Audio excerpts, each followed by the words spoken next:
The Israeli society had surrounded itself with shields, with walls, not only physical walls, but also mental walls. I don't want to get into it because it's another lecture, but I'll just give the 3 principles which enable us Israelis to live so easily with this brutal reality. A, most of the Israelis, if not all of them, deeply believe that we are the chosen people. And if we are the chosen people, we have the right to do whatever we want. B, there were more brutal occupations in history. There were even longer occupations in history, even though the Israeli occupation gets to quite a nice record. But there was never in history an occupation in which the occupier presented himself as the victim. Not only the victim, the only victim around. This also enables any Israeli to live in peace because we are the victims. The other day, Professor Falk spoke about this dual strategy of Israel of being a victim on one hand and manipulating on the other hand. After what happened in Paris and in Copenhagen with the terror attacks, Benjamin Netanyahu came with the notion all the Jews must come to Israel. It's the safest place for the Jews in the world. It's a shelter for the Jews in the world.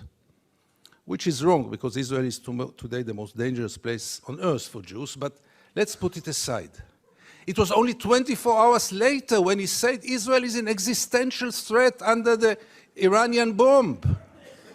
And I asked myself, how can you dare call Jews to come and to join this suicidal project when the Iranians are going to bomb us?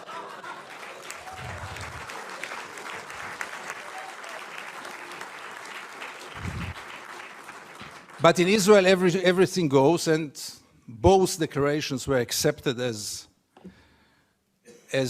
the only truth. And here I get to the 3rd set of values which enable us Israelis to live in peace with the occupation. And this is maybe the most crucial one and the worst one. We say victimization, we say chosen people. When I say victimization, it goes without saying we have to mention the Holocaust and the unforgettable Mrs. Golda Meir that the American jury had exported to Israel. She said once, this unforgettable woman, that after the Holocaust, the Jews have the right to do whatever they want.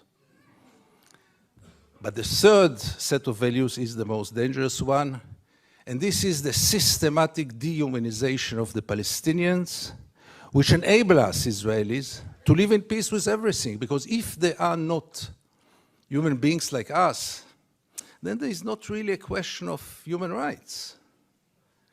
And if you scratch under the skin of almost every Israeli, you will find it there.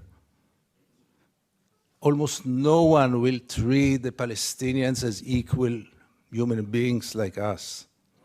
I once wrote that we treat the Palestinians like animals, and I got so many protest letters from animal rights organizations. Rightly so. But by the end of the day, how many Israelis did ever try for a moment to put themselves in the place of the Palestinians for a moment, for one day? And I want to give you 2 examples which will demonstrate it. Many years ago, I interviewed then candidate for Prime Minister, Ehud Barak. And I asked him a question which I try to ask in any occasion. Mr. Barak, what would have happened if you would have been born Palestinian? And Barak gave me then the only honest answer he could give me. He said I would have joined a terror organization. What else would have he done? Would he become a poet? He doesn't know to write poems. Would he become a pianist? He's quite a bad pianist, and I doubt if he would have become a collaborator, because he is a fighter. And it became a scandal, because how can you dare to put Ehud Barak to think what would have happened if he would have become a Palestinian? And the second incident, briefly, Second Intifada, the city of Jenin, the most closed city in the West Bank, real total siege. I go out from Jenin, I come to the checkpoint, a Palestinian ambulance is parking there with the red lights. I stand after him. No cars can get out of Jenin in those days. No cars can get in. And I wait. The soldiers are playing backgammon in the tent. Usually I know myself. It's better that I don't get into a confrontation with the soldiers because it always ends up very badly. So I stayed in the car.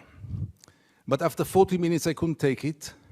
And I went out to the car, from the car. I went first to the Palestinian ambulance driver and I asked him, what's going on?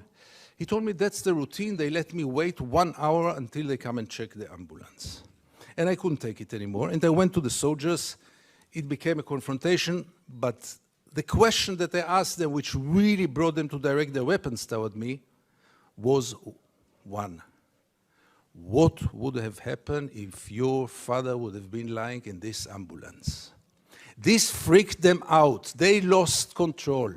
How can I dare to compare between their father and the Palestinian in the ambulance?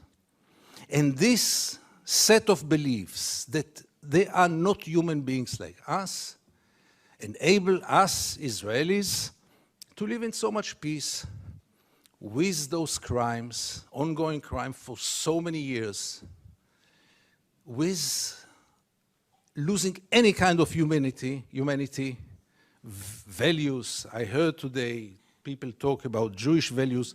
I must be frank with you, I don't know what are Jewish values. I know what are universal values. Let's not get into it, really.